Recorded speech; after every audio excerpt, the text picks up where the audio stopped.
knockout of the year for 2019, I think, is down to 3. Shevchenko versus Masvidal versus Askren, Kevin Lee versus Gregor Gillespie. And I think before you can award one of those, you have to acknowledge, okay, what makes for a great knockout?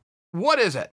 And I know some people that are just straight up barbaric, whoever looked like they were hurt and asleep and was the most scariest and the most brutal, that's the knockout of the year. And you know what? You might be right.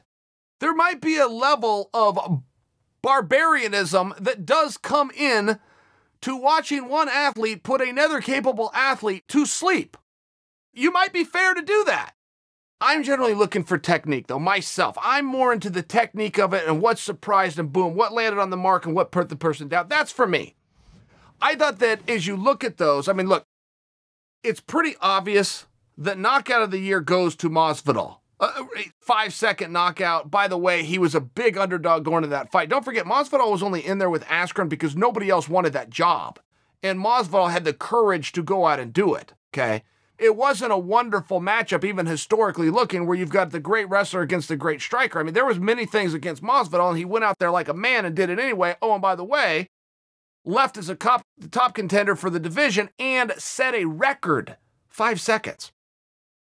That is going to win the knockout of the year, but I do think that you have to have a discussion when you look at Valentina Shevchenko and her fight with because there was a story to that fight even in front of the knockout.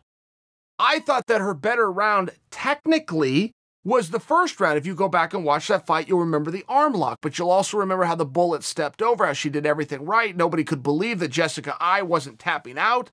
I mean, Jessica was beat dead to rights. Her shoulder, her arm, her elbow, she was completely compromised. She hung in there and got through it, but you were able to see the positioning of the bullet in the ground game, of which we didn't realize was that advanced.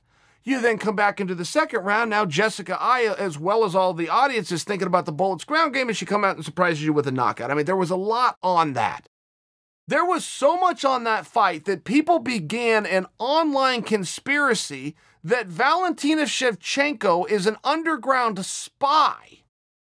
Why else would she be able to speak 7 languages, be so good at hand-to-hand combat, and also be a weapons expert? Because she's a spy, an asset to a foreign government. That's how impressive she was.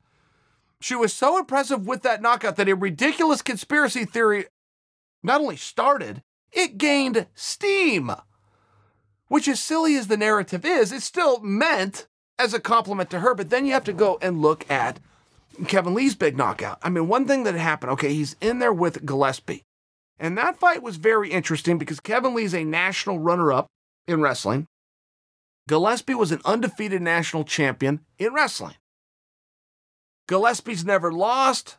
Kevin Lee really, there was no big upside to even taking this fight. It was a weird matchup with a weird opponent for Kevin Lee, a guy who's fought in like 3 or 4 main events. Oh, and by the way, for the World Championship. I mean, there just wasn't a lot on it. Oh, and should I add, his coach is deceased, and not only did he have to leave gyms and get a new coach, he had to leave the country to do it, and this is his first time walking out there with all of these new pieces. I mean, it was a lot. This was a cross to bear if you were Kevin Lee. Now, are we going to get into a grappling battle? Is this going to be a wrestling heavy? And by wrestling, I'm talking MMA wrestling heavy matchup. Yeah, most likely it is. Neither one of these guys engaged the other with grappling, which was a big surprise. So now once you settle into the fact that this is going to be a stick-'em contest, boom, for Kevin to come over the top, land that kick with such power, with such angst that was on him. I mean, you could see there was no celebration in Kevin Lee's eye or in his body language after that fight. It was relief.